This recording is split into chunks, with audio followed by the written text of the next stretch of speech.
Very good afternoon, ladies and gentlemen. It's been, as expected, turning out to be another great day. So thanks for your participation. And this particular session is very special for me. And also because the reason why I requested Giri to shift to the other side is it's not every day that you get the opportunity to be flanked by, on one side, an industry veteran like Mr. Kaniappan, who I have kind of had the opportunity to interact and learn about the industry right from my early years in journalism. And on my other side, and a young leader, a dynamic leader, and who's represented not only Bosch, but I would say India also, and many global forums related to road safety. And he's a safety expert and himself an expert in advanced technologies. So wanted to have this opportunity to be flanked by these two personalities. Thank you very much, gentlemen. Thank you very much.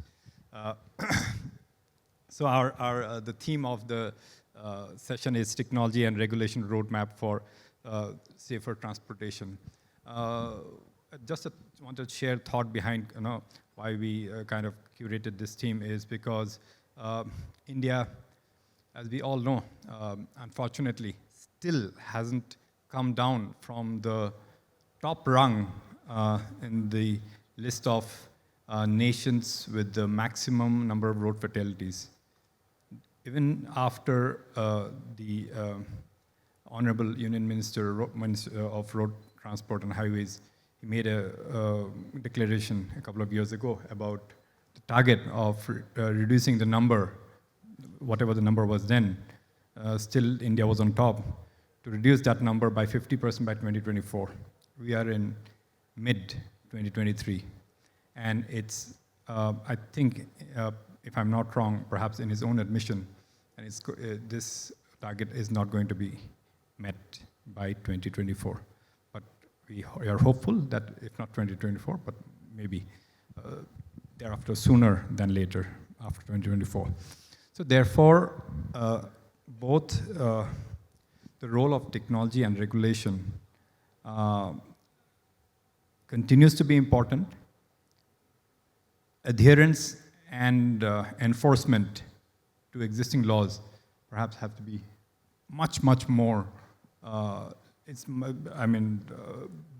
improved than what they are at, the levels that they are at currently.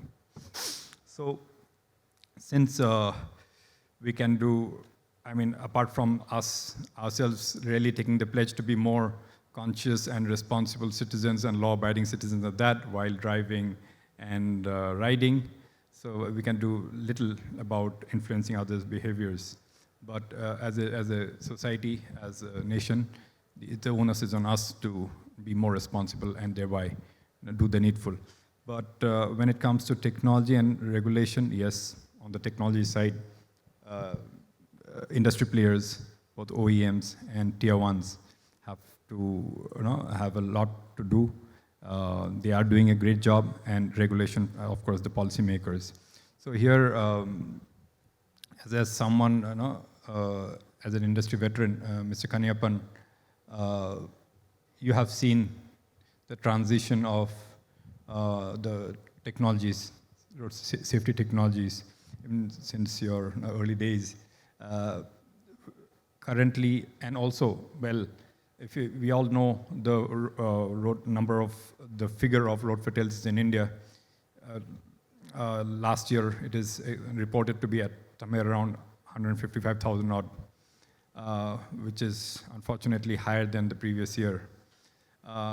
Commercial vehicles and two-wheelers are on top when it comes to these vehicle segments involved in these road accidents. So on the commercial vehicle side, Mr. Kaniappan, what are the reasons that commercial vehicles is still on top? And in terms of the technology development and adoption, what is the trend and what are the upcoming trends, upcoming developments expected? Yeah, good evening. Thank you, Sumantra. You're very correct. The data is very right. Actually, the road safety is a function of an integrated approach that actually, that addresses the technology or engineering, enforcement, education, and the evolution of the effectiveness of these technologies.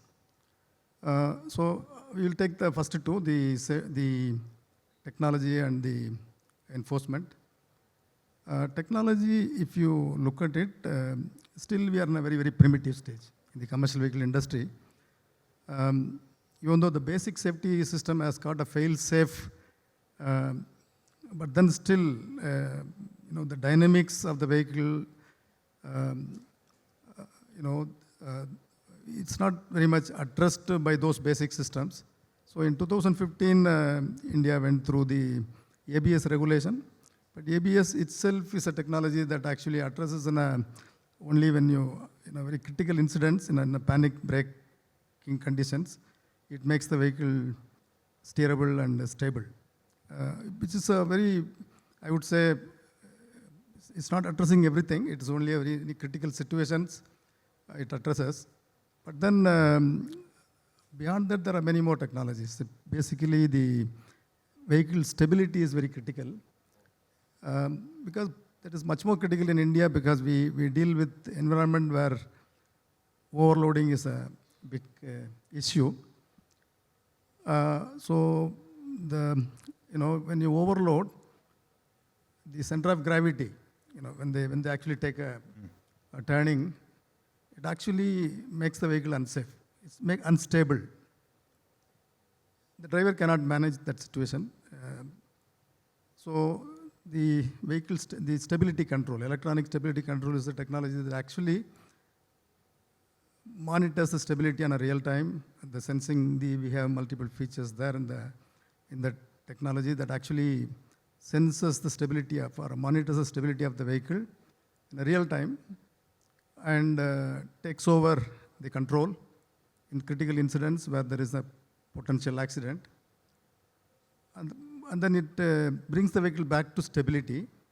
Very good technology. This is actually maybe more than 10 years ago, it would have been applied in other markets, but India now, as we speak, from April 2023, in the M3 buses, it has become mandatory. Now it's coming into implementation.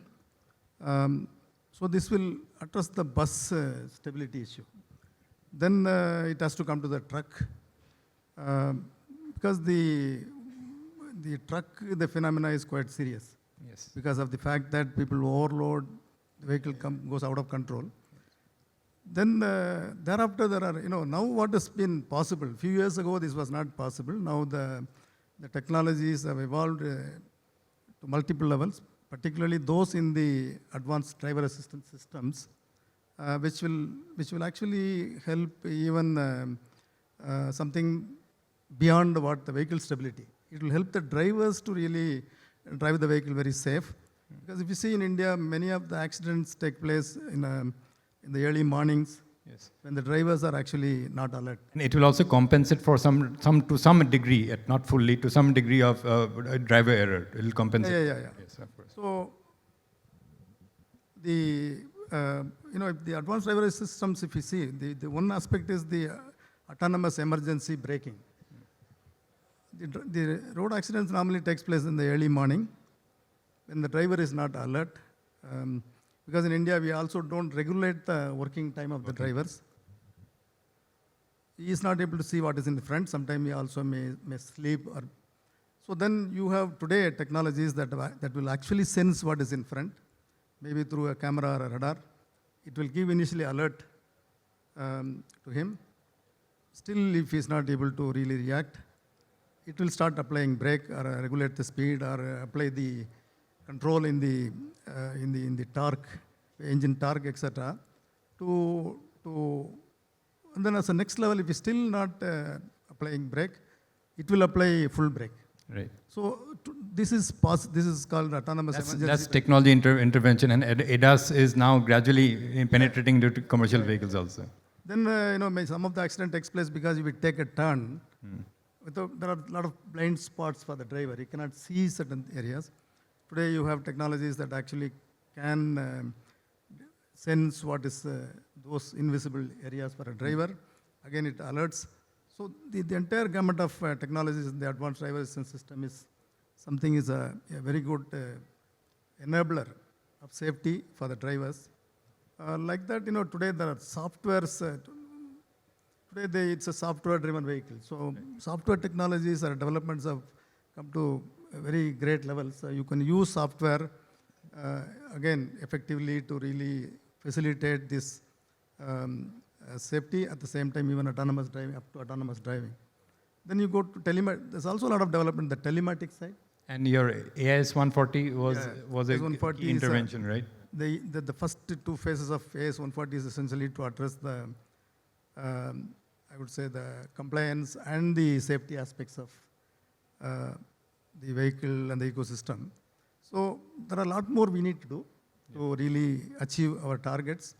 The other parts from the government side, I think they're doing quite well in addressing at least the road engineering and other parts. Right. But overall, even though the number of accidents have come down by 20%, the severity of the accident has increased because of the increased speed and the power of the vehicles. Yes. Yeah. So and with improvement in road infrastructure, and therefore vehicles, also passenger vehicles and others, also becoming more powerful and average speed going up. Therefore, I think it's also important that the adherence and enforcement should be also in the rise commensurately. Thank you. Mr. Kaniappan talked about regulation. In terms of safety, ABS was a key intervention. And there's also expected discussion around ESC becoming, it's not becoming a norm yet, but many OEMs are voluntarily kind of offering them as standard.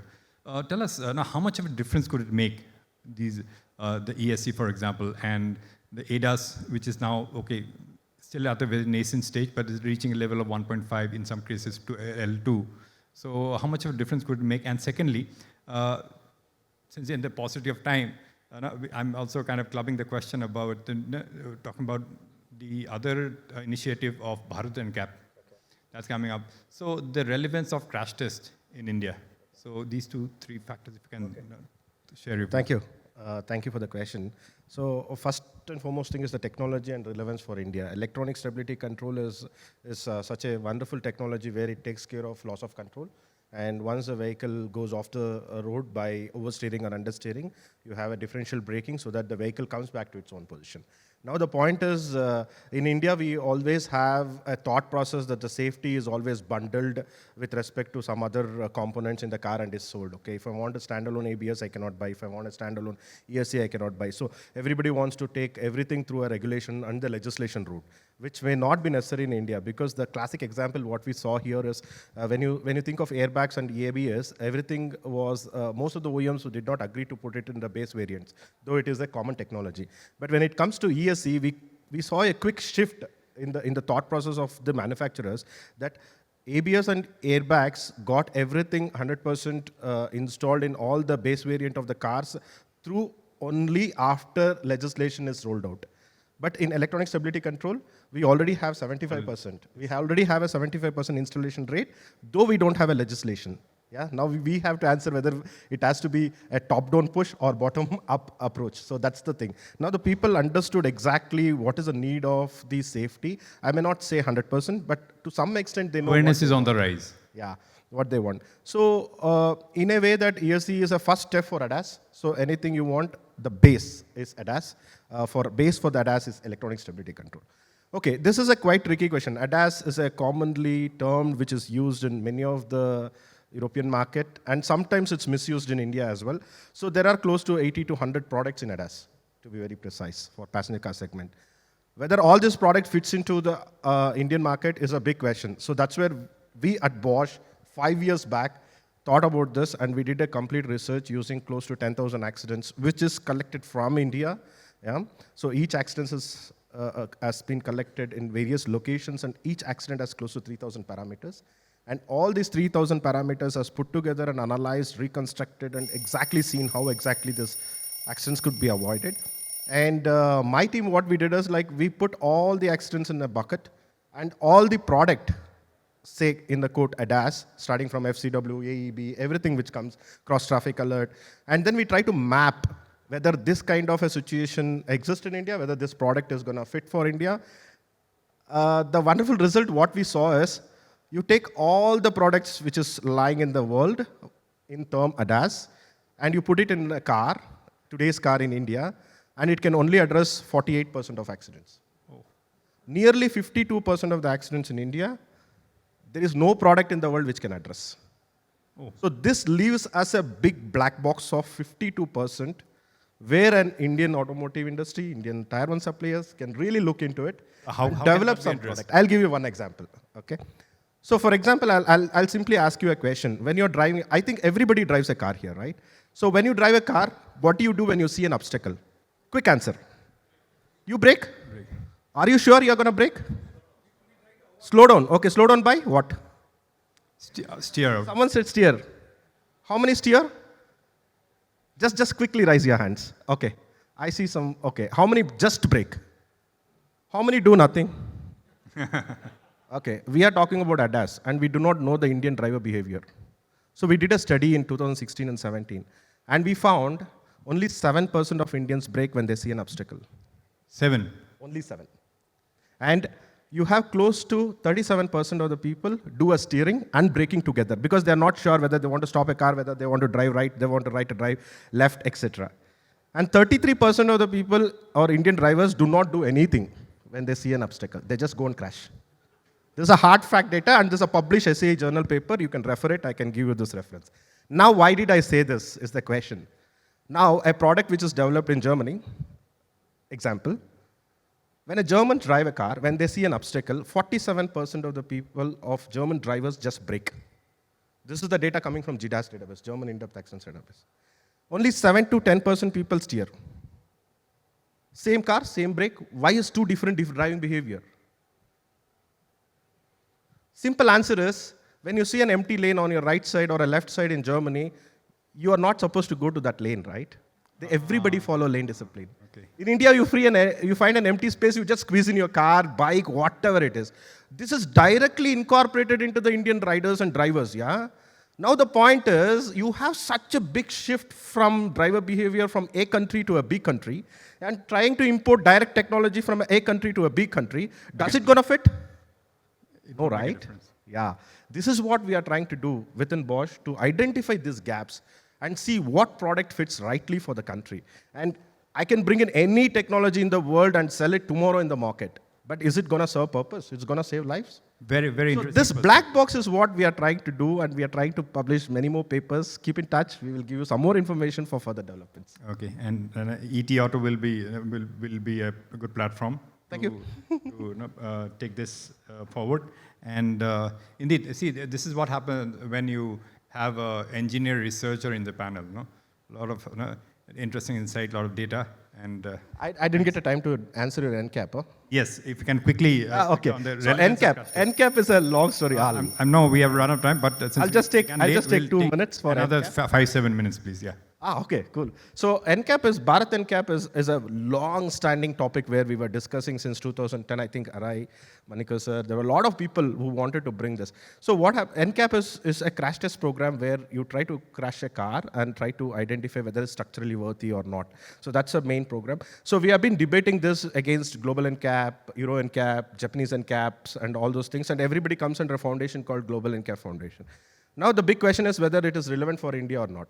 Now the question is, like, we have 33% of the car involved in accident out of 430,000 accidents. So 33% is roughly around 222,000, including the underreported accidents. So in this case, for me, what is more important is NCAP is more relevant for India and it is required. But what is the test speed that we have to do?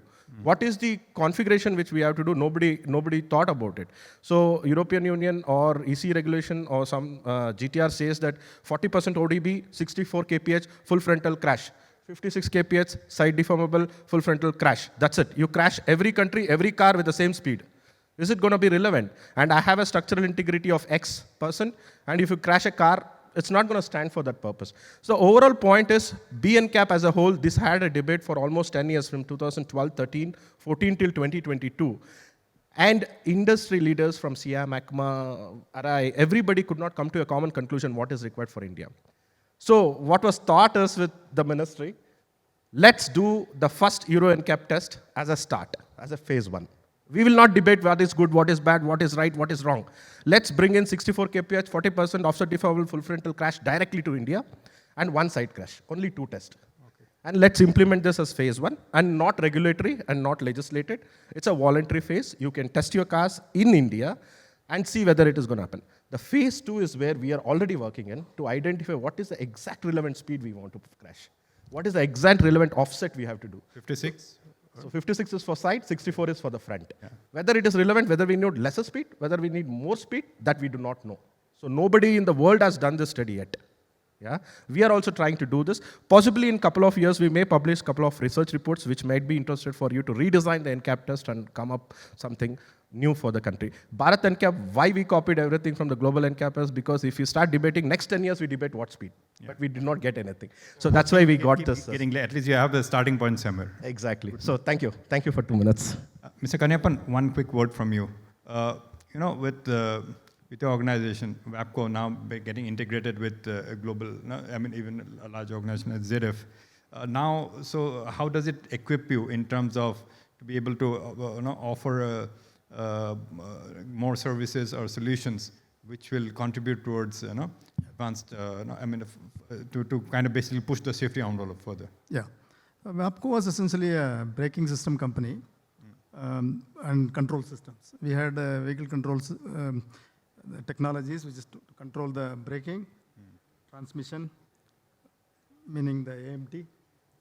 And of course, we also had the suspension control, which we call ECAS, electronic control for air suspension. Like that, basically very select technologies. But ZF has the almost wide bouquet, wide range of products and technologies. This is the number 1 supplier to the commercial vehicle industry globally. Today we are doing about 8.5 billion euro. So we have a wide range of products, including transmission, chassis components, ADAS, digital products, so many things. So ZF positions itself to be a leader in the next generation mobility that involves autonomous driving, connected solutions, electric transition, and all those areas. So we are in a much better position to really support Indian customers with all those technologies, including safety technologies, adapt to India, and wherever possible, making India as a manufacturing base. So it positions ZF in a much better position, better way to contribute to the customer success. Last word from both of you gentlemen. This whole, since we are talking about advanced safety, advanced technologies for safer transportation, the industry is doing its part in terms of developing solutions, but this ambition or this target of reduction of road fatalities in India by 50%, what is a realistic timeline that you think? Yeah, very difficult to give that timeline, but I believe this is the very major topic that all of us have to address. Like Kumaresh was saying, we don't have to wait for the regulation. Many of the technologies we need to bring, if you're convinced that that is the thing that will help us to reduce the road accidents.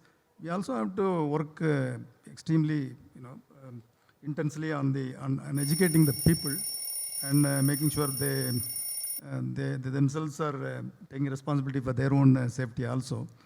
So it's a journey, but I would say we have already started. Right. If not to the full speed, but at least we are on the... We have started, yes. We have to gather more speed. Last words from you, Giri, before we wrap up quickly. See, road safety is a very big topic. Not only Giri, not only Sumantra, not only Kaniappan can do this. Everybody is doing their part on their own in their silos. So only solution for this is to, all of us has to connect to a starboard, like Avatar movie, okay? And then start working together. And the timeline, really we do not know. My target is at least if we can reduce 10% fatalities by 2030, like Global Decade of Action says 50%, at least 10%, that would be a greatest achievement. If I see 5%, that would be the greatest achievement in this era at least. Yes, targets, yes, the more ambitious the target, the better. But yes, as I said, in the decade of action, it's time to perhaps step up the number and intensity of our actions, right? Right, that's true. On that note, thank you, gentlemen. It was a pleasure to have this chat with you. A big round of applause for the gentleman, please.